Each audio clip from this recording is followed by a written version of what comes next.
요한계시록 36번째 시간입니다. 땅에서 올라온 짐승이라는 제목으로 요한계시록 13장 11에서 18절까지 말씀을 전하도록 하겠습니다. 저희가 지금 세 번째 짐승의 출현을 오늘 본문에서 목도하고 있죠. 이제 첫 번째로 나온 짐승이 붉은 용이었습니다. 그리고 붉은 용은 성부를 흉내내고자 하는 짐승이었고, 그 붉은 용의 가장 큰 목적은 뭐였죠? 바로 여인에게서 나온 아기를 삼키려 했으나 실패했고, 그리고 나서 어떻게 하죠? 바로 그 여인을, 즉 역사 속에 존재하는 하나님 백성으로서의 교회를 괴롭히고 그들을 참사하려 하는 것이죠. 그건 역시 실패하게 됩니다. 그러나 그 이후에 등장하게 된 이제 바다에서 올라온 짐승은 바로 성자 예수님을 흉내내고 있고, 이 짐승 역시 누구를 땅에 떨어뜨리기 위해서 노력하는 자입니까? 바로 여전히 교회를 향한 핍박을 하는 자들이고, 이 사실이 이것이 무엇을 상징하고 있었죠? 다니엘서에서 빌어온 이 짐승은 바로 제국과 그 제국의 권력의 정점에 있는 왕을 얘기하고 있었죠. 그래서 요한 공동체에게 바로 바다에서 올라온 짐승은 로마 제국이자 바로 그 황제라는 것입니다. 그러고 나서 오늘 본문에 보면은 땅에서 올라온 짐승이 있는데, 이 땅에서 올라온 짐승은 이제 성부 성자까지 했으니까 성령을 기본적으로 모티브로 하고 흉내를 내려는 존재겠죠. 그러면서 이 짐승 역시 앞선 두 짐승과 마찬가지로 누구를 노리겠어요?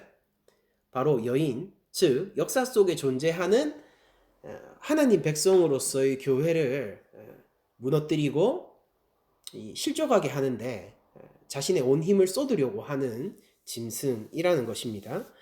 그래서 요한 공동체에게 있어서는요, 당시 소아시아 교회뿐만 아니라 로마 전체의 국가적인 박해였기 때문에 로마 제국 전체에 퍼져 있던 그 하나님의 교회들, 그 초대 교회에게 있어서 이 땅에서 올라온 짐승들은 황제 숭배를 사람들에게 권장하고 그거를 실행하기 위해서 로마 제국 전역에, 이제 당연히 소아시아 지역에도 있었겠죠, 로마 지역 전역에 이 각지에 세워진 그런 조직체들이 있었습니다. 그래서 거기 가면은 황제 숭배를 담당하는 이제 담당 조직이 있고요. 이게 마치 무슨 교구처럼 우리 교회의 어떤 이 조직체가 이제 교구들이 막 이렇게 흩어져 있잖아요. 제위에 총회가 있고, 그런 것처럼 이 황제 밑에 교구로서 파송된 여러 관료들과 특히 황제 숭배를 이제 국가 예식으로서 담당하는 사제들의 집단이 로마 각처에, 그리고 중요한 도시들에 광범위하게 퍼져 있었어요. 그래서 그게 바로 오늘 땅에서 올라온 짐승을 1차 독자인 요한 공동체에게 물어보면은 바로 그 집단이다 라고 얘기할 집단이고요. 그래서 그럼 어떤 점이 성령을 닮았느냐라고 하면은 바로 성령님의 기본적인 그 사역이라는 것이 무엇입니까? 예수님을 우리 가운데에서 형성시키고 하나님의 구원을 우리 가운데 적용하는 게 성령님의 일이시죠. 자, 잘 보세요. 예수님이 공생애를 하시면서 사람들에게 제자들에게 요청한 것이 있는데, 너희들이 내가 가면은 성령이 올 거니까 바로 성령을 너희들이 기다리라 라고 한 것이 예수님의 요청이었습니다. 그러면은 왜 예수님이 가시고 나서 성령님이 오셔야 되는가? 바로 예수님이 가신다라고 얘기하는 것은 내가 십자가 위에서 죽고 사흘 만에 부활하여 하나님 우편으로 가 구원을 완성하는 그것을 얘기하는 거겠죠.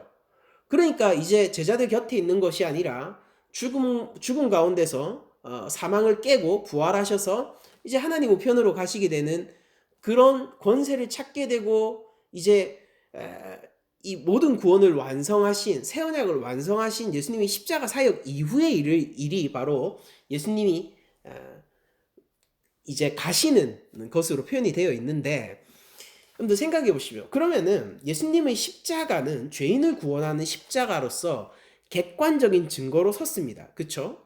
그러면은 그 십자가가 생명의 십자가이고 거기에는 사망과 죽음을 이기는 권세가 있는데 그게 나랑 관계가 있으려면은 이 객관적인 사역으로서의 십자가, 객관적인 죄의 용서함, 의인의 표징으로서의 이 십자가를 나에게 적용하는 게 필요하겠죠.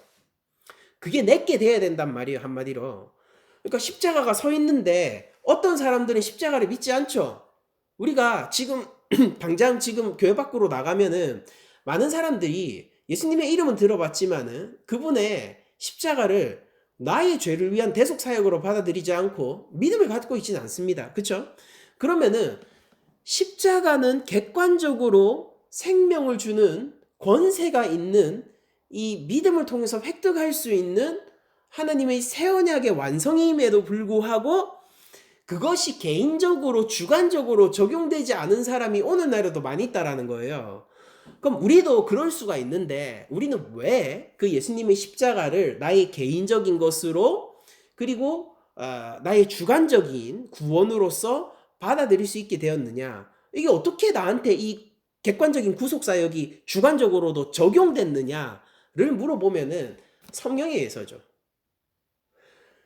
그러니까 예수님은 구원 사역을 완성하셨는데 성령님이 이 완성된 구원 사역 십자가의 의를 각 개인들에게 적용시켜 주시는 역할을 하는 거예요.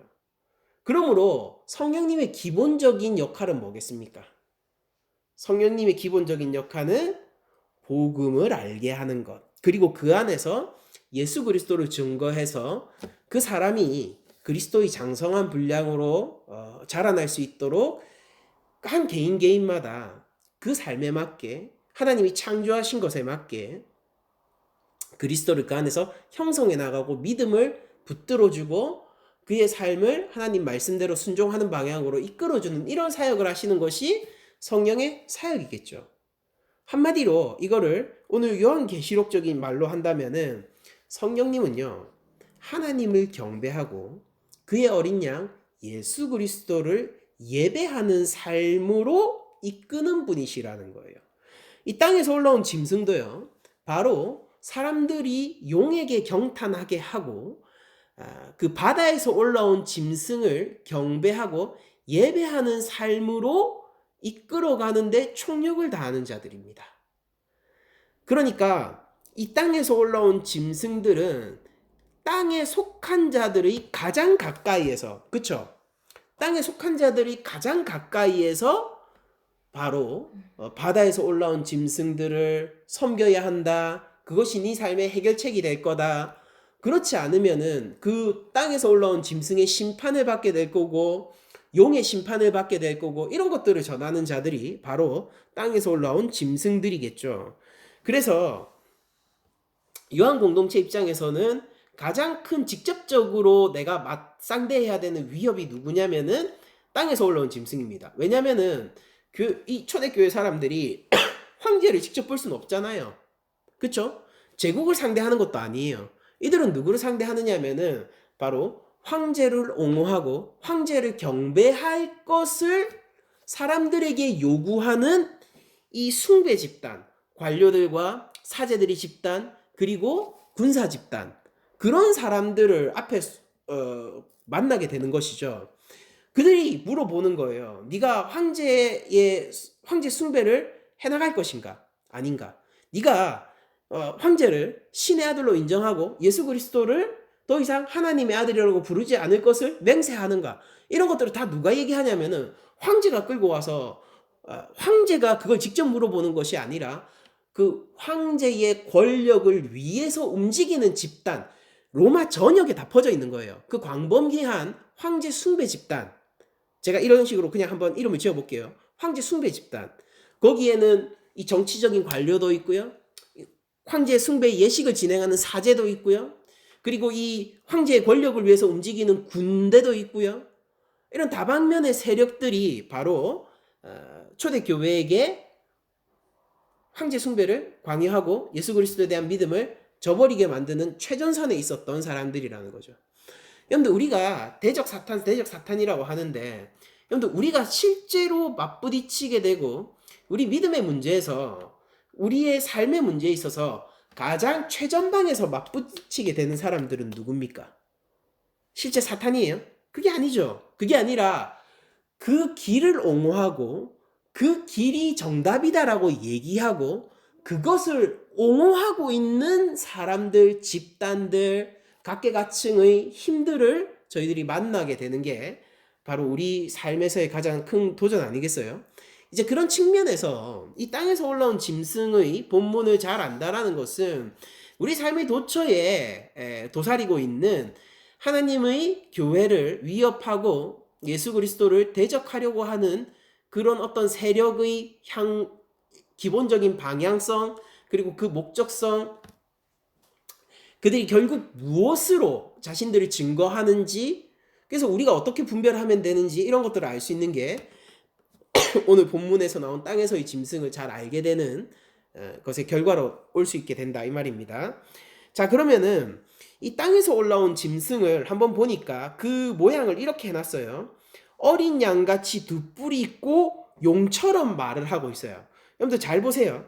이 땅에서 올라온 짐승은요, 명백히 예수 그리스도를 흉내내고자 하지만은 본질적으로 그 말은 용의 말을 가지고 있는 존재입니다. 자, 봅시다. 어린 양 같은 두 뿔을 가지고 있다는 것은 예수님의 왕적인 속성 가운데서도 뭘 가지고 있는 거예요? 평강의 왕, 그리고 섬김의 왕. 이제 그것 때문에 경배받을 만한 가치가 있는 게 어린 양 같은 두 뿔을 가진 왕의 권세겠죠. 그러니까 이 철장을 들고 질그릇처럼 깨트리는 권세를 가진 왕과 어린 양 같은 왕의 권세는요, 똑같은 그리스도의 왕적 권세를 나타내는 거지만 그 뉘앙스가 조금 다르단 말이에요. 여러분들 로마를 생각해 보세요. 팍스 로마나, 이 말 잘 아시죠? 로마에 의한 평화. 그러니까 이 로마의 황제는 이런 식으로 군림했던 거예요. 이 세상의 평화와 평강을 누가 지키느냐, 누가 담보해 주느냐? 황제가 담보해 준다. 황제는 공식적인 칭호가 뭐다? 신의 아들이다. 그러면 이 신의 아들에 의해서 이 세상의 평화가 상정되고 평화를 가져다 주고 질서를, 이 세상의 이 제국의 질서를 유지하고 있는데 거기에 방해를 하고 그 숭배하기를 거부하는 그리스도인들, 이 교회 집단은 뭐다? 그 이단적 존재다. 이렇게 되는 거죠.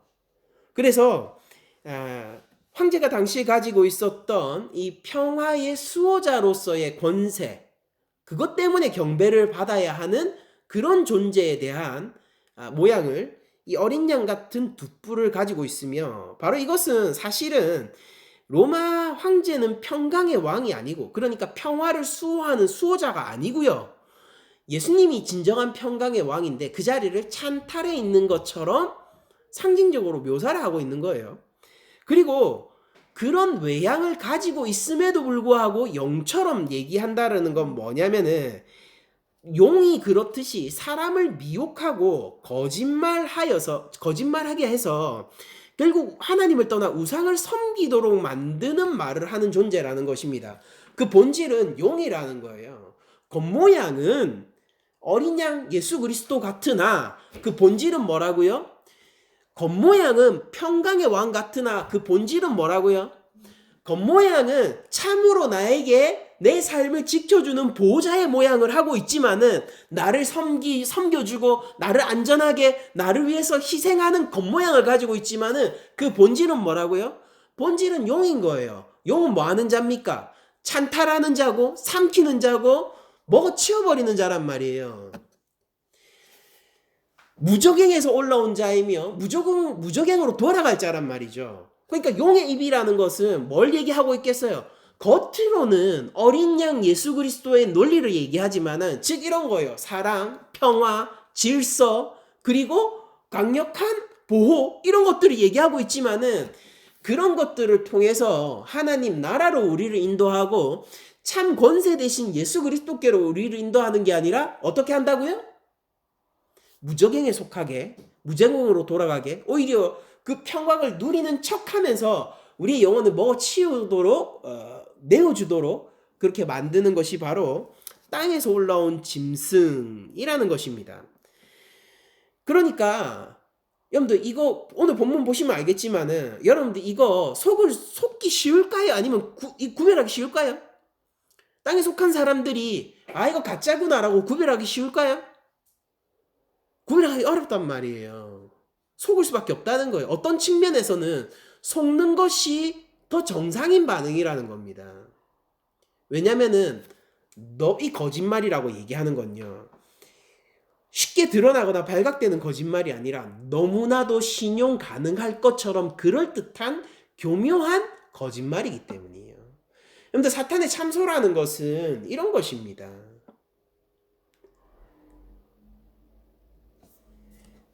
정말로 우리들이 잘 알고 있어야 되는 것이죠. 그렇게 하면서 오늘 본문을 보니까 12절에 그가 먼저 나온 짐승의 모든 권세를 그 앞에서 행하고, 자 먼저 나온 짐승이 뭐죠? 용과 바다에서 올라온 짐승이죠. 성부와 성자를 흉내내던 그 위험에 찬 세상의 왕인 척 행세하는 그 권세를 이 앞에서 행하고, 그리고 땅과 땅에 사는 자들, 여러분들 이거 계시록에서 땅과 땅에 사는 자들 결국 하나님 앞에서 어떻게 됐죠? 심판받는 존재죠. 자, 땅에 속한 자들, 우리는 어디에 속한 자들입니까? 하나님의 보좌에 속한 자들입니다. 알겠죠? 땅과 땅에 사는 자들을 처음 짐승에게 경배하게 하니 이 첫 짐승이 뭡니까? 용이죠. 예수 그리스도를 삼키려 했던 그 용, 하나님의 교회를 박해하려 했던 그 용, 그 용에게 경배를 하게 하니 곧 죽게 되었던 상처가 나은 자다. 근데 이게 누굽니까? 바로 두 번째 짐승이죠. 바다에서 올라온 짐승. 그렇죠? 그리고 그건 예수님을 흉내내고 있는 짐승이죠. 그러니까 이렇게 얘기하는 거예요. 이 1차 독자 입장에서 로마 그 요한 공동체 입장에서 이걸 읽게 되면은 이거 봐.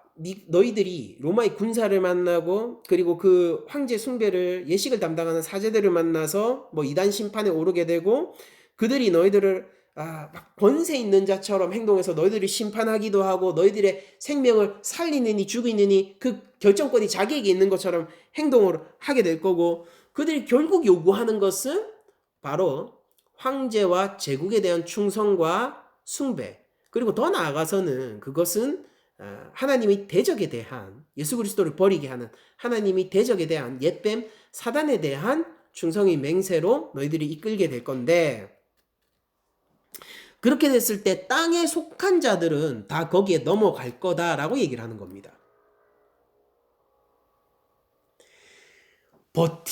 여러분들 버티다가 어렵게 넘어가는 것과 처음부터 쉽게 넘어가는 거는 결과적으로 똑같죠.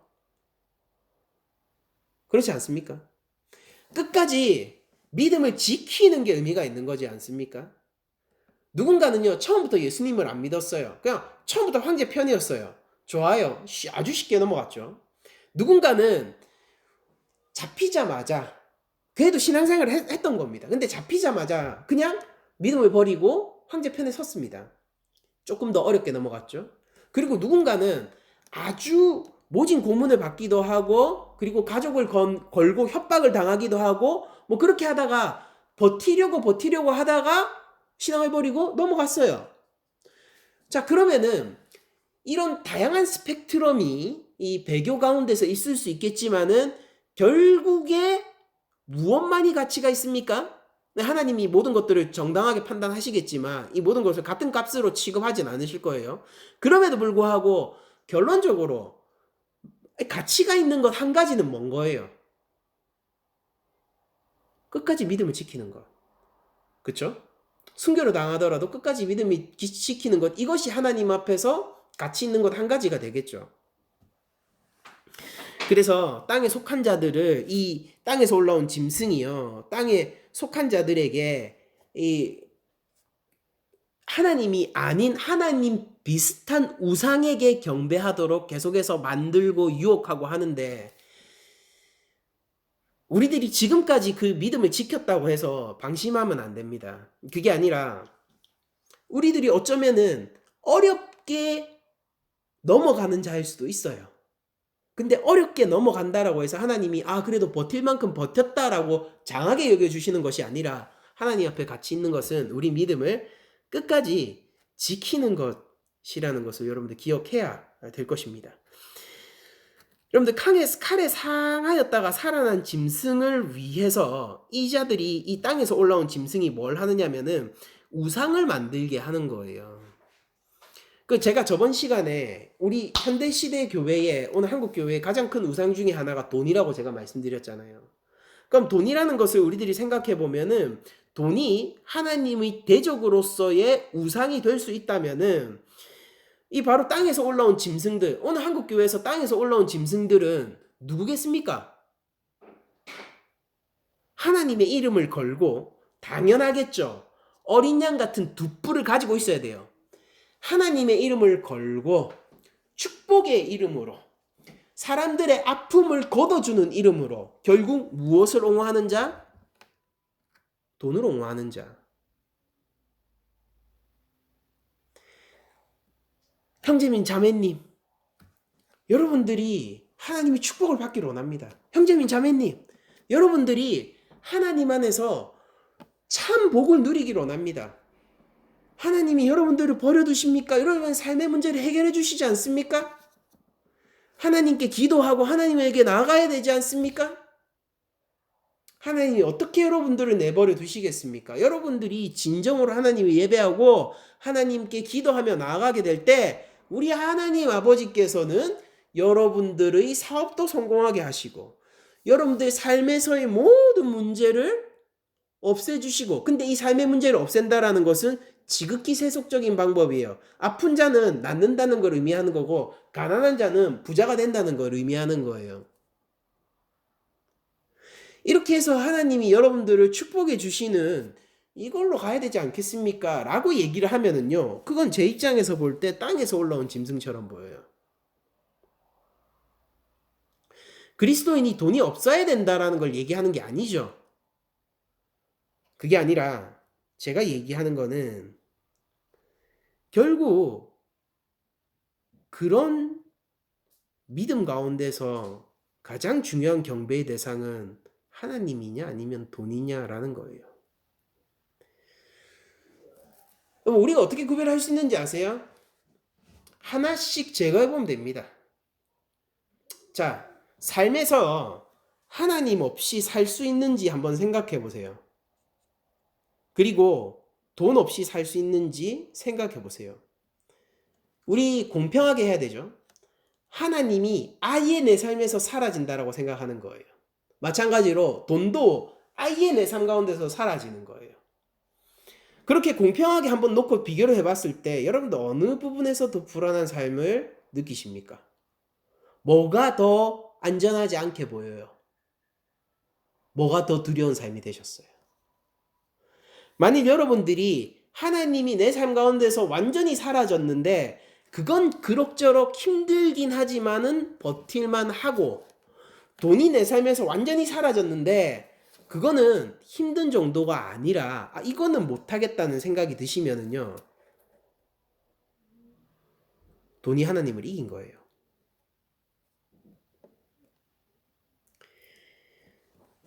우리들은 잘못된 복음과 잘못된 신앙들을 은연중에 많이 듣고 배우게 됩니다. 저는 그리스도인들이 풍족하게 사는데 아무런 저항감을 가지고 있지 않고 저 역시 그렇게 살고 싶을 뿐더러 사람들이 우리 교회의 형제 자매들이 그런 삶을 누릴 수 있으면은 누렸으면 좋겠어요. 그러나 그런 식으로 우리들이 축복을 서로에게 할 수 있다는 게 하나님이 그걸 위해서 존재한다는 뜻은 아니에요.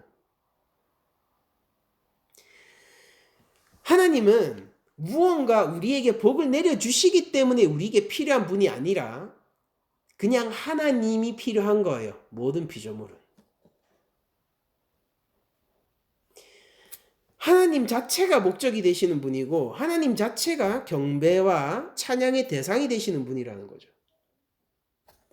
사람들은 하나님으로부터 무언가를 얻어낼 생각을 하지 하나님께 순종하고 하나님을 지향하고 예수 그리스도를 보배로 여기는 삶을 잘 살지 않습니다. 그러니까 속지 마시란 말이에요. 느부갓네살 왕이요. 다니엘서를 보면은 느부갓네살 왕이 금으로 신상을 만들어요. 아주 큰 신상이죠. 높이가 60규빗, 너비가 6규빗이 되는 신상을 만들고, 야, 너희 이 제국에 속한 자들 모두 이 신상에 엎드려 절해야 된다. 만약에 그러지 않으면은 풀무불에 던져버리겠다라고 했어요.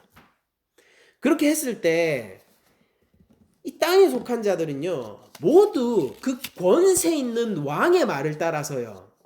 권세 있는 왕의 말을 따라서요. 제국의 평화를 담보하는 그분의 말을 따라서 제국의 모든 생명줄을 자기 손안에 쥐고 있는 그 느부갓네살 왕의 말을 따라서요. 모두 금신상에 절을 했습니다. 근데 그때 그렇게 경배하기를 거부한 사람이 있는데 우리에게 다니엘과 세 친구로 알려진 그 세 친구들이에요. 그들이 이렇게 거부하죠. 다니엘서 3장 16절이 이렇게 얘기합니다. 사드락과 메삭과 아벳느고가 왕에게 대답하여 이르되 느부갓네살이여 우리가 이 일에 대하여 왕에게 대답할 필요가 없나이다. 왕이 뭐라고 했는지 아세요? 절해라 아니면 풀무불이다. 이렇게 했어요.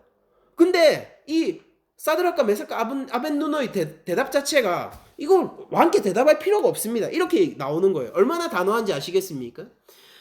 그러면서 17절에 이렇게 적혀 있어요. 다니엘서 3장 17절. 왕이여 우리가 섬기는 하나님이 계시다면 우리를 맹렬히 타는 풀무불 가운데서도 능히 건져내시겠고 왕의 손에서도 건져내시리이다. 생각해 보십시오. 이 사드락과 메삭과 아벳느고는요. 이 앞에 있는 이 바벨론 제국의 왕을 왕이라고 부르고 있지만은 실제 왕이 누구라고 고백하고 있는 거예요? 하나님이라고 고백하고 있는 거예요. 당신의 손안에서도 하나님이 건져내시려면 건져내실 것입니다. 그러면서 18절에 이렇게 얘기하죠. 그렇게 하지 아니하실지라도 하나님이 그렇게 하지 아니하실지라도 풀무불에 그냥 타 죽게 하실지라도 왕의 손안에서 내 생명이 빼앗기도록 내버려 두시는 한이 있더라도 왕이요 우리가 왕의 신들을 섬기지도 아니하고 왕이 세우신 금신상에게 절하지도 아니할 줄을 아옵소서. 이게 하나님 백성의 담대함이었어요. 하나님이 무언가 유익을 주기 때문에 섬기는 것이 아니라 하나님을 경배하고 하나님을 따라야 되는 것 자체가 인생의 목적인 사람들요. 그로부터 유익이 아니라 오히려 불이익이 나온다 하더라도 하나님이 목적이기 때문에 하나님을 따르던 자들, 그게 바로 다니엘과 이 세 친구란 말이에요. 그리고 이것이 역사 가운데 존재했던 하나님의 교회들이었단 말입니다. 참 하나님의 백성들요.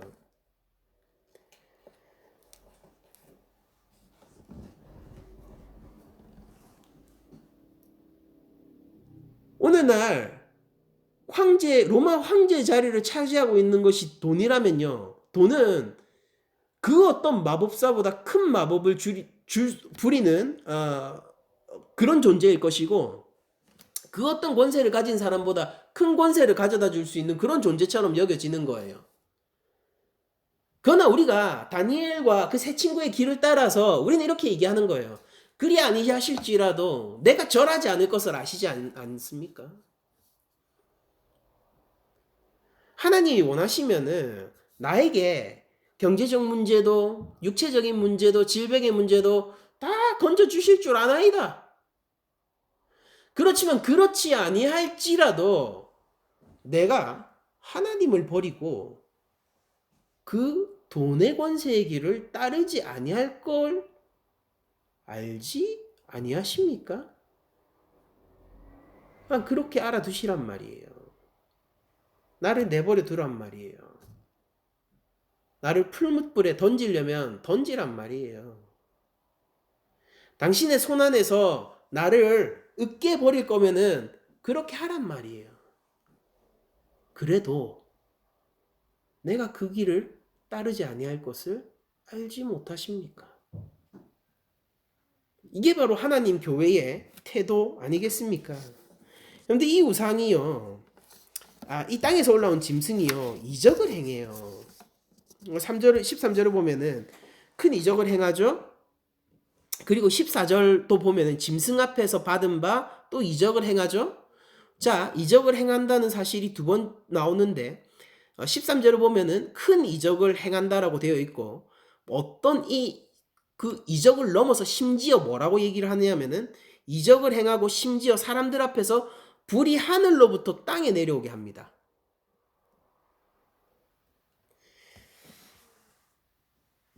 이거는 하나님의 심판이 자신에게 있는 것처럼 흉내내는 일을 얘기하는 거예요. 엘리야 선지자를 떠올리게 하죠. 우리 앞서서 그 두 증인 봤을 때 엘리야 선지자 본문을 인용했었죠. 그 사건을 떠올리게 하는 거예요. 그거를 자기가 흉내내고 있단 말이에요. 그리고 14절을 보면은 또다시 이적을 행함으로 이 이적을 행하는 목적이 적혀 있는데, 여러분들 주께서 이적을 행하실 때는 그 목적이 뭐였습니까?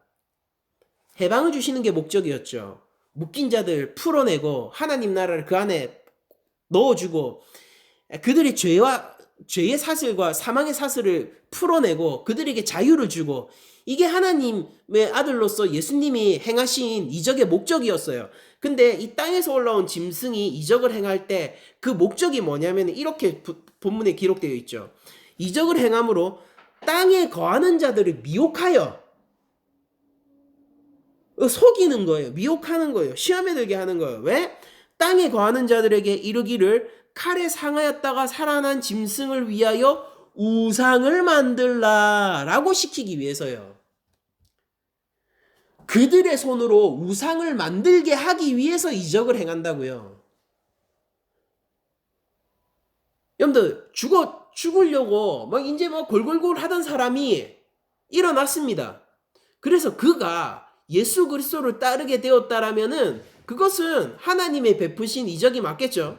근데 골골골 하던 사람이 일어나가지고 그 길로 거짓 신앙을 맹세하고 하나님을 떠나 다른 신앙의 삶을 살게 된다면은, 하나님의 이름을 부르되 그러나 하나님이 기뻐하지 않는 길을 떠나게 된다면은, 그 신앙의 여정을 찾게 된다면은 하나님을 목적으로 하고 하나님을 마치 무슨 우상이 우리에게 유익을 주는 그런 우상처럼 만드는 그 신앙의 길을 떠나게 되는 사람이 있다면은, 여러분들 그 이적 하나님이 베푸신 이적이겠습니까? 놀라운 일이 벌어졌다가 중요한 게 아니에요. 그러니까 여러분들 삶 속에서 기적적인 일이 벌어졌다 그런 게 중요한 게 아니에요. 여러분들 생각해 보세요. 누군가는요, 길 가다가 운 좋게 누군가의 눈에 띄어서 누군가의 마음에 들어서 무슨 방송국에 입사했다가 그 길로 큰 인기를 누리는 그런 놀라운 기적을 맞기도 합니다. 그러니까 다른 사람들이 못 누리는 기적이에요. 완전히 우연의 산문처럼 보이는 거죠. 근데 그게 자기 삶을 결정적으로 바꾸어 놓고 윤택하게 만드는 그 사건이 어느 순간 마치 무슨 영화처럼 벌어지는 일들도 있단 말입니다. 연예인들 중에서 그런 사람들이 있단 말이에요. 근데 그게 일반적인 일입니까? 아니죠. 일반적이지 않아요. 참으로 기적이죠. 근데 그런 기적이 나서 삶이 윤택해져서 그래서 그가 예수 그리스도를 믿냐 말이에요. 그런 기적들이 우리에게 안내해주는, 그리고 보여주는 최종 목적지가 어디냐라는 거예요. 놀라운 일이 일어났어요. 그래서 하나님 감사합니다 하면 끝나는 거예요? 아니, 그 길이 우리를 인도하는 그 목적지가 어디냔 말입니다. 하나님 은혜를 베푸셨어요. 좋은 일이 일어났어요. 그래, 그걸로 끝이에요? 아니, 그게 내 삶에서 과연 어떤 목적지를 제시하고 있냔 말이에요.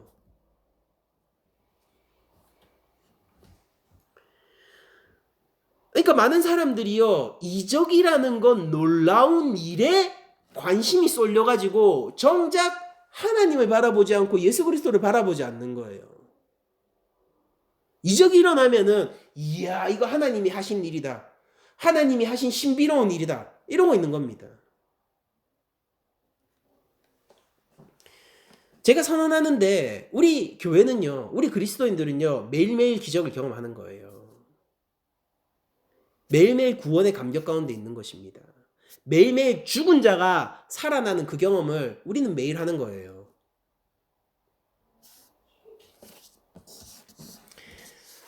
그래서 이 이적의 목적이라는 게 뭐냐면은 하나님의 심판의 권세가 자기에게 있는 것처럼 하는 이 목적이 뭐냐면은 결국 사람들, 땅에 속한 자들이 미혹해서 우상을 만들게 하는 거란 말이죠.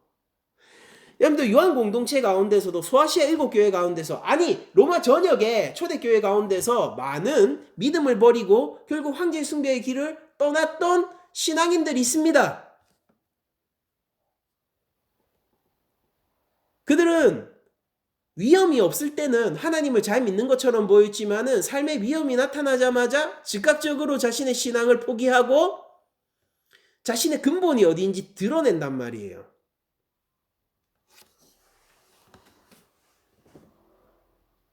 그들은 우상을 만드는 자들인 거예요. 그들은 미혹되는 자들입니다. 그들은 심판의 권세가 하나님에 있다라고 생각하지 않고 로마 황제에게 있다라고 생각하는 것이고, 오늘날에도 당연히 이렇게 생각해 보십시오. 내 삶을 망가뜨리고 내 삶을 저주스럽게 하고 내 삶의 모든 문제를 파산시킬 수 있는 결정적인 존재를 여러분들 하나님이라고 생각하세요? 아니면은 돈이라고 생각하세요? 한국 교회 가운데서 말입니다. 현대 교회 가운데서 말이에요.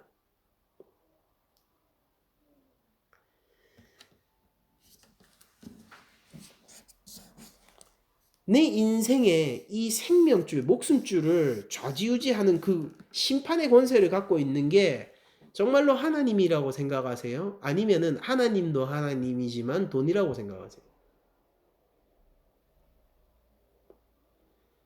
여러분들 자신 있게 얘기하셔야 됩니다. 근데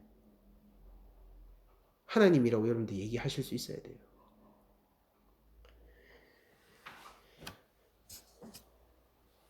어쨌든 이 땅에 속한 자들은요, 이적으로 인해서 가짜 그리스도, 여기서 나타난 그리스도는 뭐예요? 삶의 평강을 가져다 주고 질서를 유지하고 왕의 권세를 가지고 있고, 근데 가짜예요. 그 가짜 그리스도처럼 보이는 짐승에 미혹돼서 우상을 만들게 시킵니다. 그리고 나서 그 우상을 누가 만든 거죠? 이 땅에서 올라온 짐승이 만들었어요? 아니에요. 사람들이 만들었어요. 사람들이 자기 손으로 만들었다고요. 자기 손으로 만들고 어리석게 내가 만든 창조물을 내가 숭배하고 있는데, 주인이 되지 못하고 그걸 오히려 숭배하고 있는데, 그때 이 짐승이 하는 역할이 뭐냐면은, 우상은 사람들이 만들지만은 그 짐승들이, 땅에서 올라온 이 짐승이 뭐라고 이 우상에게 얘기를 해주고 작용을 하게 해주냐면은 15절에 적혀 있죠. 그가 권세를 받아 그 짐승의 우상에게 생기를 주어. 여러분들 이거 영을 주어라는 뜻이에요. 생기를 주어 그 짐승의 우상으로 말하게 하고 또 그 짐승의 우상에게 경배하지 아니하는 자는 몇이든 다 죽이게 하더라. 이 황제 숭배를 옹호하는 사제 집단과 군사 집단들이, 군대가 바로 이런 일들을 했었죠. 황제 숭배에 참여하지 않으면은 죽이고, 그리고 저분이 참 신의 아들이다. 저분이 이 로마의 모든 것을 통치하고 계시다. 신의 권세, 신성이 바로 저 황제에게 있다. 이런 것들을 옹호하고 다니면서 우상에게 생기를 주고 말하게 하고, 경배하지 않는 자들은 잡아서 죽이고, 예수가 어떻게 하나님의 아들이냐, 오히려 그것이 신성모독이다 이러면서 예수를 따르는 자들을 끌고 가고 이렇게 했었단 말이죠. 근데 오늘날도 똑같아요. 뭐냐면은 이 우상에게 생기를 불어넣게 하는 거예요. 영이 있는 것처럼 하는 겁니다. 그리고 나서 그 우상이 말할 수 있는 것처럼 하게 하는 거예요. 여러분들 그러면은 이 우상 죽어 있는 건데 잘 생각해 보세요. 이것보다 확실하게 신성으로서 살아있는 존재가 없는 것처럼 보이게 되겠죠. 땅에 속한 자들에게는. 이거 속겠냐고 안 속겠냐고요. 속는단 말이에요. 왜냐하면 증거가 너무 강력하거든요. 근데 시편 115편 4절 5절을 읽어드릴게요. 시편 115편 4절 5절. 그들의 우상들은 은과 금이요 사람이 손으로 만든 것이라. 그러니까 자기들이 만든 거래요. 사람이 손으로 만든 것이라. 입이 있어도 말하지 못하며 눈이 있어도 보지 못하며 이렇게 기록되어 있어요. 그러니까 입이 있어도 말하지 못하는 것이 우상인데 이 겉으로 볼 때는 성령을 받았고 말하는 것처럼 보인단 말이에요. 그러니까 하늘의 권세를 자기가 갖고 있고 신성한 존재처럼 보이며 이 말을 하고 있는 존재처럼 보인단 말입니다. 뭔가 메시지를 전달하는데 그게 신성한 권세를 가진 메시지라는 거예요. 근데 여러분 앞서서 생각해 보세요. 이 땅에서 올라온 짐승 그 입에서 나오는 게 뭐였어요? 용의 말이었단 말입니다. 여러분들 이거 속겠냐고요? 안 속겠냐고요? 안 속을 방법이 없어요. 안 속을 방법이 없다니까요.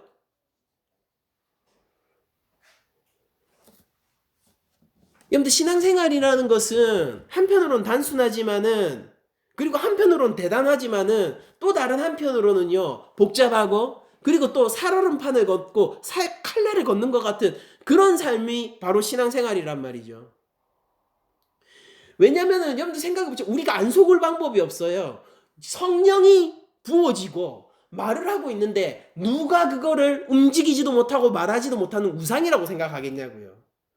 근데 구약의 개념을 보면은요. 그게 어떤 모양이든지 간에 우상이라는 건 말을 못하는 거고 우리 손으로 만든 거예요. 우리가 손으로 만들어 놓고 우리가 만들어 놓은 것이면서 우리가 섬기게 되었을 때에 여러분들 그거를 내가 내 손으로 만든 거지라고 생각하는 사람이 없다니까요. 왜냐면 너무 교묘해서 용의 입에서 나온 거짓말, 우리를 미혹하게 되는 이 삶의 원리 같은 것들, 이런 것들이 정말로 말이 되거든요. 그럴듯하거든요. 진짜로 그렇게 돌아가거든요. 세상은요. 세상은 실제 그렇게 돌아간다니까요. 안 속을 방법이 있습니까? 방법이 없다니까요. 그러니까 하나님은 멀고 하나님의 신성은 멀리 있고 이 세상의 신성은 가까운 것처럼 우리들이 여겨지고 그 우상이 진짜 말하는 것처럼 여겨지는 거죠. 근데 여러분들 잘 생각하셔야 돼요. 짐승의 우상은요 말하고 있는 것처럼 보이지만은 우상이 아닌 척하고 있지만은 그 본질은 우상이에요. 이미 앞에 나왔잖아요. 어린 양 같은 두 뿔이 있지만은 그 본질은 용이란 말이에요. 이거를 구별해야 된다는 것입니다. 여러분들 왜 그러면은 말을 하고 있는 우상이 말 못하는 건지 아십니까? 우상은 말을 하고 있음에도 불구하고 그 말하는 것이라는 게 차라리 듣지 않았으면 좋았을 거짓이기 때문인 거예요. 어떤 거짓입니까? 로마의 황제는 신의 아들이야. 거짓이에요. 그럴듯해 보이죠? 근데 그거 말 안 하고 있는 거예요. 가치가 없는 말이란 말이에요. 침묵해야 된단 말이에요. 침묵하는 것보다 더 최악인 거예요. 거짓을 말하는 입이라는 것은. 세상 사람들이 이렇게 얘기해요. 그래 하나님도 하나님이잖아는 그래 살아가면서 돈이 있어야지. 돈이 필요하죠. 돈은 필수적이에요.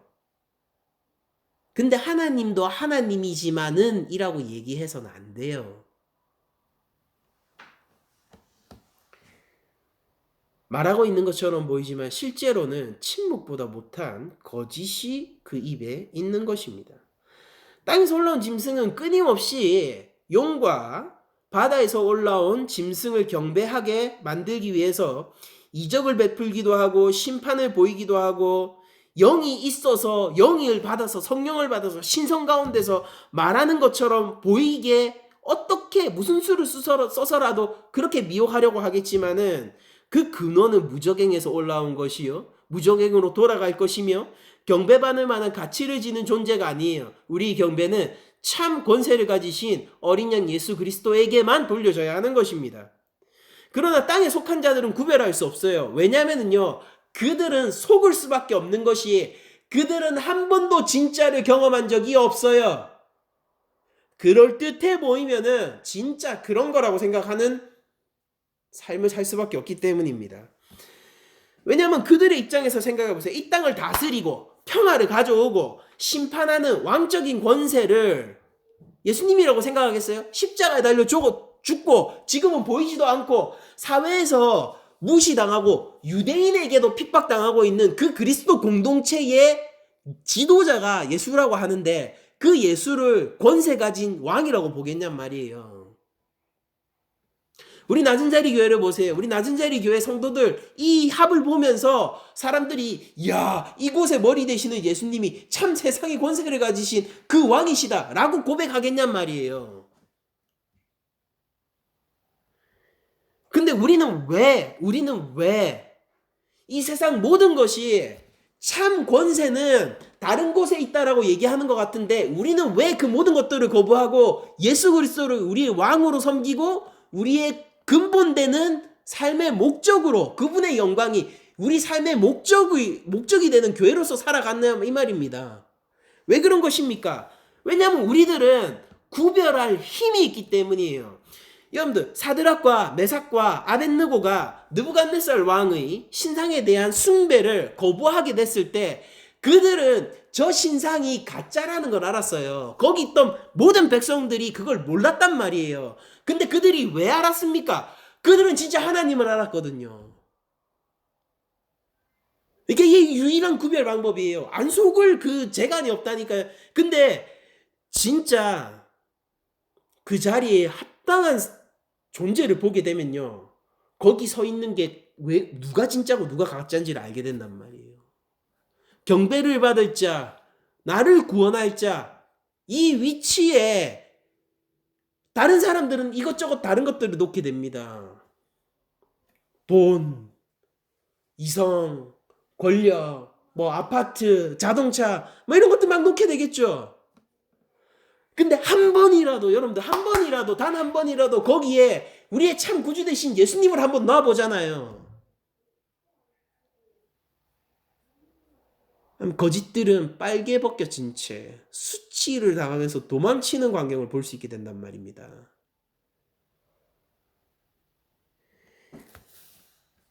우리들은 왜 이 속을 수밖에 없는 이 교묘하고 실제 권세도 있는 거야. 그 권세를 부리고 있는 그 우상 앞에 절하지 않을 수 있게 된 것입니까? 어떻게 하면 거기에서 안전하게 그냥 그 구별하면서 갈 수 있냐고요. 우상에서 속지 않을 수 있냐고요. 내가 손으로 만든 우상을 내가 섬기지 않는 그런 세상 사람들은 다 실수하고 있는데 자기가 손으로 만들어 놓고 자기가 그걸 섬기고 있는 그런 실수를 하고 있는데 우리는 왜 손으로 만든 우상을 구별하면서 우리가 만들지 않은 우리를 만드신 하나님을 예배하는 정확한 길을 가고 있냐고요. 우리가 남들보다 더 많은 지혜를 가져서입니까? 우리가 남들보다 똑똑해서입니까? 우리가 남들보다 세상을 많이 알아서예요? 아니죠. 딱 하나 하고 있죠. 우리는 하나님을 따르고 있어요. 우리는 예수님을 따르면서 그분의 영광을 추구하고 있다고요. 이게 우리를 지키는 거란 말이에요. 그 가짜들이 힘을 못 쓴다니까요. 그렇게 되면.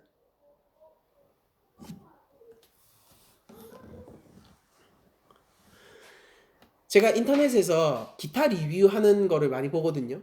기타 리뷰를 하는데 이렇게 되는 거예요. 그 아주 뭐 이제 소목이라는 이 굉장히 하이 퀄리티 브랜드가 있습니다. 이게 사람 이름인데 이 기타 만드는 사람은 루시어라고 하는데 그 아주 유명한 그 루시어가 만든 그 소목이라는 기타를 누가 리뷰를 하는 거예요. 그렇게 하면서 그 소목이 기타 두 대를 가지고 와가지고 서로 비교하는데 이게 뚜두두둥 치면서 야 좋다 이렇게 하다가 그러면은 그것도 한번 가지고 와볼까? 라고 하면서 그 리뷰하는 사람이 자기가 가지고 있는 이제 이 수제 이런 게 아니라 마틴이라는 회사에서 대량으로 생산된 것 중에서 제일 고가 라인 기타를 가지고 와서 그거를 딱 쳤어요. 딱 치는 순간 두 사람 다 표정이 리뷰를 두 사람이 하고 있는데 두 사람 다 표정이 이렇게 된 거예요. 이렇게 된 거예요. 왜냐면은 너무 차이가 많이 나서요. 자기가 가지고 있는 기타 중에서 제일 좋은 기타였어요. 그리고 실제 프로들이 레코딩하는 현장에 가면은 가장 많이 애용하는 기타기도 해요. 이제 D45라는 모델인데 뭐 이런 그렇게까지 얘기할 필요는 없겠지만 아무튼간에 좋은 기타였던 거예요. 그래서 이건 내가 가진 가장 좋은 기타야라는 인식을 가지고 있었고 그 소목이라는 기타를 칠 때만 치는 순간에도 그렇게 생각을 하고 있었던 겁니다. 그래서 가지고 와서 한번 비교를 해본 거예요. 어느 정도 차이가 나나. 근데 이게 웬걸? 생각보다 차이가 너무 많이 나는 거예요.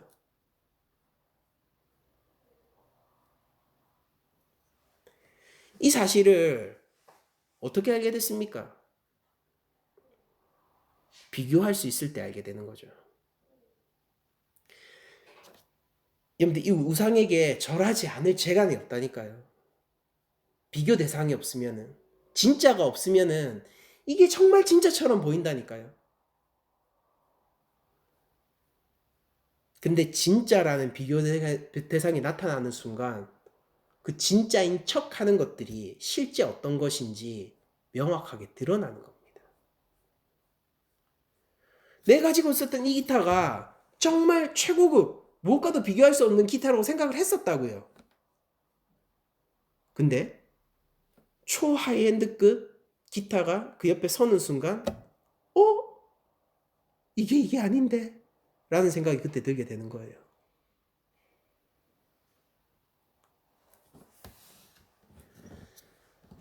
여러분들 데살로니가 후서 2장 9절에서 12절까지 읽어드리겠습니다. 바울이 이렇게 고백을 하고 있어요. 악한 자의 나타남은 사탄의 활동을 따라 모든 능력과 표적과 거짓 기적과, 마치 오늘 본문을 풀어서 설명해 주고 있는 것 같죠. 사탄의 활동을 따라 모든 능력과 표적과 거짓 기적과 불의의 모든 속임으로 멸망하는 자들에게 있으리니, 이는 그들이 진리의 사랑을 받지 아니하여 구원함을 받지 못함이라. 이러므로 하나님이 미혹의 역사를 그들에게 보내사 거짓 것을 믿게 하심은, 그러니까 여러분들 이런 일이 왜 일어난다고요? 우상을 따르고 믿음을 배반하고 가짜임을 스스로 증명하는 이런 일들이 왜 일어난다고요? 데살로니가후서 2장 12절. 진리를 믿지 아니하고 불의를 좋아하는 모든 자들로 하여금 심판을 받게 하려 하심이라.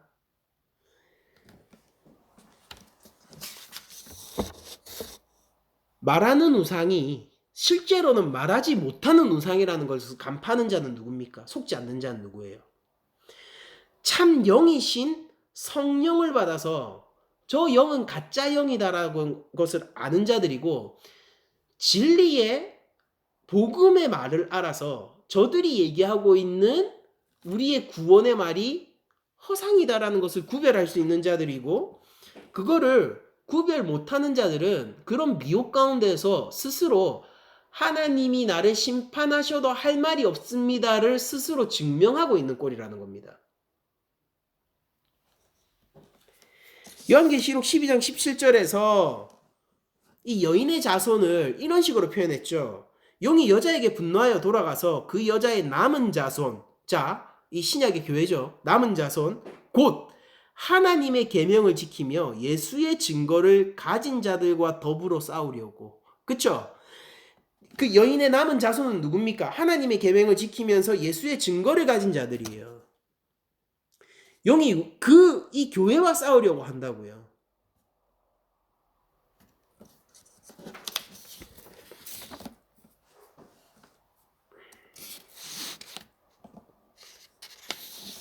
그럼 이 싸움에서 승리하는 길도 지금 벌써 본문에 나왔죠. 이걸 구별하는 길도 우리 본문에 나왔어요. 뭡니까? 하나님의 계명을 지키며 예수의 증거를 가지고 있으면은 이 미혹에 넘어가지도 않고 그냥 이겨낼 수 있는 것입니다.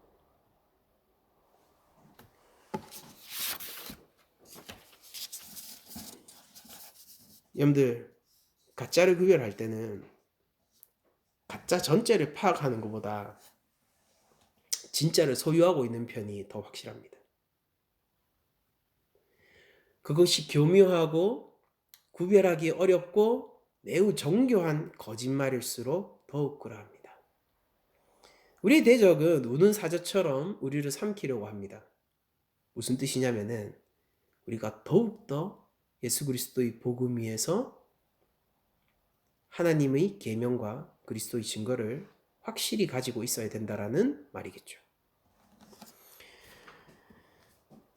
자, 그러면서 이 짐승은요, 우상에게 경배하지 아니하는 자들은요, 이제 다 죽이면서 구별을 하기 시작합니다. 지가 마치 하나님인 것처럼 그 구별을 할 때 표를 사용한다라고 되어 있는데 16절에 이렇게 적혀 있죠. 그가 모든 자, 곧 작은 자나 큰 자나 부자나 가난한 자나 자유인나 종들에게, 그러니까 한마디로 모든 사람에게 그 오른손에나 이마에 표를 받게 하고 누구든지 이 표를 가진 자 외에는 매매를 못하게 하니 이 표는 곧 짐승의 이름이나 그 이름의 수라. 지혜가 여기 있으니 총명한 자는 그 짐승의 수를 세어보라. 그것은 사람의 수니 그의 수는 666이니라 라고 하면서 오늘 본문이 맞춰지고 있습니다. 그래서 짐승의 표 666은 우리 매우 잘 알려져 있는 음모론에 사용되고 있는 성경의 상징이죠. 그럼 이게 뭐 누군가는, 여러분들 옛날에는 666을요 컴퓨터라고 했고요. 그 다음엔 바코드라고 했고요. 근데 우리 QR코드 나왔죠. 바코드보다 이제 더 그 발전된 QR코드 나왔죠. 바코드라고 했다가 그 다음에 베리칩이라고 했어요. 사람 몸에 칩을 인식해가지고 무슨 뭐 여기 신용카드가 있어가 이걸 찍어야지 뭐 매매가 되고 뭐 그런 식으로 얘기를 했었는데, 여러분들 이거 베리칩이라고 한참 주장했는데 애석하게도 스마트폰이 나오고 삼성페이가 나왔어요. 외국에서는 애플페이가 있고 구글페이가 있어요. 애석하지만은. 그럼 이 다음에 어떻게 변화될까요? 몰라요. 음모론자들은 계속 변화시키겠죠. 그래서 누군가는 이걸 실제 오른손이나 이마에 새기는 것으로 받아들이는데, 이거를 꼭 신체에 그거를 뭐 표를 받고 새기는 것으로 우리가 받아들일 필요가 없습니다. 뭐냐면 이거 상징이에요, 상징. 이거 어디서부터 온 거냐면은 신명기 6장 4절에서 9절의 말씀 가운데서 온 거예요. 자, 제가 읽어 드릴게요. 이스라엘아 들으라. 우리 하나님 여호와는 오직 유일한 여호와이시니라. 뭐라고요? 선언이 뭐예요? 하나님은 오직 유일하신 하나님이래요. 한 분밖에 없는 하나님이랍니다. 그러니까 구약은 웃긴 거예요. 구약은 다른 신들의 이름을 알고 있어요. 뭐 바알, 아세라 뭐 이런 다른 신들의 이름을 알고 있지만은 그 신들의 이름을 얘기하면서 진짜 신 하나님은 여호와 하나님이다 라고 일관되게 주장을 합니다. 그래서 구약은 한편으로는 많은 신들의 이름을 얘기하고 있지만은 궁극적으로는 한 신의 이름밖에 알지 못하는 게 구약의 신개념이거든요. 그런 것처럼 여기에서도 이스라엘아 들으라. 우리 하나님 여호와는 오직 유일한 여호와시니, 이거 자체가 뭘 얘기하고 있는 거예요? 너희들이 다른 많은 신이 있다라는 것을 들어봤겠으나 그러나 원래부터 하나님은 한 분밖에 없다 라고 선언을 하면서 이렇게 얘기합니다. 그러니까 너는 마음을 다하고 뜻을 다하고 힘을 다하여, 이 전인을 사용하라라는 그냥 관용어죠. 마음을 다하고 뜻을 다하고 힘을 다하여 내 하나님 여호와를 사랑하라. 사랑하라. 오늘 내가 내게 명령하는 이 말씀을 너는 마음에 새기고 내 자녀에게 부지런히 가르치며 집에 앉아 있을 때든지 길에 갈 때든지 누워 있을 때든지 일어날 때든지 이 말씀을 강론할 것이며, 뭐예요? 그러니까 한 분 여호와 하나님을 사랑하는 거를 그냥 네가 다 새겨서 마음에 새긴 법으로 갖고 있어라, 이 말을 하는 거죠. 그러면서 신명기 6장 8절에 또 이렇게 얘기하죠. 너는 또 그것을 네 손목에 매여 기호를 삼으며 네 미간에 붙여 표로 삼고 또 네 집 문설주와 바깥문에 기록할지니라 라고 되어 있어요. 그래서 실제 유대인들은요 이마에 이 구절을 놓고 가요. 신명기 그 6장 5절 너는 마음을 다하고 뜻을 다하여 힘을 다하여 내 여호와를 하나님을 사랑하라, 이거를 이 통을 만들어 가지고 이마에 이렇게 끈으로 달기도 하고 오른손에 이렇게 붙이기도 한단 말이에요. 그 전통을 따라서 하나님을 흉내내는 짐승이 그 마음에 자신의 법을 새겨 넣게 하는 게 이마나 오른손에 짐승의 표를 받는 거라는 거예요. 그리고 요게 뭐 이마나 오른손에 표를 받는 게 사실 지금 오늘 본문에서 처음 나온 게 아니에요. 계시록 7장 3절에서 사실은 이마에 표를 받는 사람이 먼저 나옵니다. 자, 읽어드릴게요. 계시록 7장 3절 이르되 우리가 우리 하나님의 종들의 이마에 인치기까지, 이마에 표를 받죠. 이마에 인을 친답니다. 우리가 우리 하나님의 종들이 이마에 인치기까지 땅이나 바다나 나무들을 해하지 말라 하더라. 이렇게 되어 있으면서 하나님의 백성이, 하나님의 보호를 받는 백성이 이마에 표를 받은 백성이라고 미리 얘기를 했고, 그에 대한 반대 개념으로서 오늘 본문이 얘기를 하고 있는 거예요. 뭐 베리칩 이런 거 아니란 말이에요. 그리고 또 우리 14장 1절을 가면은 오늘 본문 끝나면 이제 14장이죠. 예? 그러니까 오늘 666 표 받는 거 요거 바로 다음 구절요. 다음 구절에 뭐라고 돼 있냐면은 또 내가 보니 보라 어린 양이 시온산에 섰고 그와 함께 14만 4천이 서 있는데 이 신구약의 모든 하나님의 백성들을 통틀어서 완성된 천상의 교회를 얘기하는 거예요. 14만 4천이 서 있는데 그들의 이마에는 어린 양의 이름과 그 아버지의 이름을 쓴 것이 있더라. 맞죠? 이 신명기에서 얘기했던 그 표를 받으라는 것을 지금 리메이크한 거죠. 이마에 뭐가 있습니까? 어린 양의 이름과 그 아버지의 이름을 쓴 게 있는 거예요. 근데 오늘 본문에서 등장하는 땅에 속한 자들, 가짜를 진짜라고 속아 넘어가고 미혹돼서 우상을 숭배하는 자들, 자기 손으로 만든 건데 그것에 현혹돼서 자기가 그것을 숭배하는 자들, 그들이 받은 숫자가 뭡니까? 여호와 이름이에요? 아니에요. 어린 양의 이름이에요? 아니에요. 666이에요. 그럼 왜 666이냐? 자, 완전수 7에 모자라는 수가, 그래서 여기서 친절하게 설명도 해놨죠. 사람의 수다라고 친절하게 설명도 해놨어요. 그러니까 6이 뭐냐면은 사람의 수예요. 하나님의 수가 아니라 모자란 수, 불충분한 수, 완전수 7에 달하지 못하는 결핍의 수가 6이고, 이건 인간적인 수란 말이에요. 신성의 숫자가 아니라 그냥 땅의 숫자라고요. 그게 6인데 왜 666 3번입니까? 짐승 3마리 나오니까 그 한 마리 한 마리 한 마리가 전부 다 666이에요.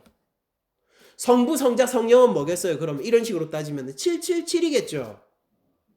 근데 짐승이 666이란 건 결국 뭘 얘기하고 싶은 겁니까? 가짜 성부, 가짜 성자, 가짜 성령, 옛뱀 사단마귀, 그 권세를 가지고 이 땅 가운데 하나님의 백성을 핍박하는 권력의 정점 혹은 제국, 그리고 그것의 변호인이 되고 그것의 수하가 되어서 최전선에서 황제의 권력을 수호하여 실제 핍박하는 자들, 돈의 권력을 수호하여 실제 미혹해 하는 자들, 그게 바로 666이란 말이에요. 최선을 다했네요. 그러나 결핍이에요. 할 수 있는 거 다 해봤네요. 그래도 결핍이에요. 666은 두려운 수가 아니라 이렇게 외치는 겁니다. 가짜, 가짜, 가짜니라. 예전에 뭐 오멘 영화도 있고 뭐 이러니까 영화적으로 소비되고 그 영화적 상상력 안에서 미디어적으로 소비된 것들을 우리들이 막뭐 영향을 받아가지고 두려워하고 뭐 음모론 자들이 뭐 무슨 뭐 이거 가지고 협박을 하고 이렇게 하는데, 실제 지금 얘기하고 있는 건 뭐냐면은 요한의 입장에서 얘기하면 이거예요. 야, 네 생사를 가르는 게 저 황제와 그 수하들이 너의 생사를 가르는 것 같지. 근데 걔네들의 수를 잘 봐. 가짜, 가짜, 가짜야. 근데 너는 진짜를 가지고 있잖아. 성부, 성자, 성령의 인치심과 보호함 아래서 네가 승리했지 않니? 그 왜 거기에 질 이유가 있는 거야? 너의 믿음과 신앙을 버려야 할 이유가 도대체 어디 있는 거야? 너에게 777 참 하나님 대신 성부, 성자, 성령이 있는데 왜 저런 가짜, 가짜, 가짜들에게 굴복하려 하는 거야? 믿음을 지켜 라고 얘기를 하는 것이고, 오늘날 우리 한국교회에게 얘기하면 이런 거예요. 하나님만으로 충분하잖아. 충분한 하나님을 가지고 있고 예수 그리스도의 복음과 성령의 인도하심을 가지고 있는데 너희는 어찌하여 영생을 주지도 못하고 심판의 권세도 없는 그 결핍되어 있는 것들을 따라가니? 라고 얘기하는 거예요. 이 짐승이라는 것은요, 다양한 모습으로 역사 가운데 그 모습을 드러내죠. 때로는 느부갓네살 왕으로서, 때로는 뭐 로마의 황제로서, 때로는 뭐 히틀러는 어떤가요? 또 한편으로 생각해 봅시다. 뭐 모택동은 어떻습니까? 우리 형제 교회가 북한에 있는데 그 김일성 그 부자들은 어때요? 그러니까 큰 666도 있고 그 세계 전 지역적인 666도 있었고, 그리고 뭐 이 국지적인 666도 있고, 그 666이라는 것은 역사 가운데서 계속해서 반복되어서 드러나고 있죠. 근데 그 가운데서 있는 모든 하나님의 교회에게 요한은 이렇게 얘기하는 거예요. 가짜, 가짜, 가짜니라. 진짜를 가지고 있는 사람은 그럴듯한 가짜가 결국 결핍되어 있는 수에 불과한다는 것을 알게 됩니다. 당시 실제로 이 기독교인들은 사회적으로나 경제적으로 이 상거래를 하지 못하도록 제한을 받았어요. 그들의 무기가 뭐였다라는 거예요? 돈이었다라는 거예요. 그래서 오늘 666을 받은, 이 표를 받은 사람들이 매매를 못하게 되는 것이고, 666을 받았다라는 건 뭐냐면은 어떤 실제 뭐 손에 무슨 표식을 했다, 이마에 표식을 했다라는 게 아니라 황제 숭배를 하고 있다라는 거예요. 예수님에 대한 믿음을 저버렸다라는 거예요. 근데 오늘날 우리 그리스도인들이요, 돈 안 되는 것 때문에 예수 믿는 거 그거 타협하고 버리는 사람들 많죠. 사업하는 사람들 생각해 봅시다. 한번 눈 딱 감고요, 딴 데 나그란단 말이에요. 딴 데 나그러니까 한번 눈 딱 감고요, 그냥 불법 한번 저지르면은, 탈세 한번 하면은 걸릴 일도 없습니다, 여러분들. 탈세 한번 하면은 더 많은 이득이 나요. 그래서 눈 딱 감고 하는 거예요. 많은 목사들이요, 눈 한번 딱 감고요, 그냥 그 한번 은퇴할 때 돈 한번 땡기잖아요. 돈 한번 땡기면, 그냥 한번 땡기면은 앞으로 여생이 편하다니까요. 그러니까 지금까지 열심히 해왔으니까 마지막으로 한번 땡기는 거예요.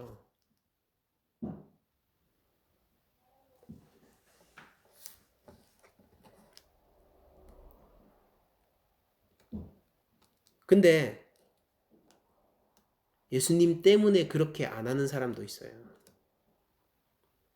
하나님 믿어서 차마 그렇게 못하는 사람도 있다고요.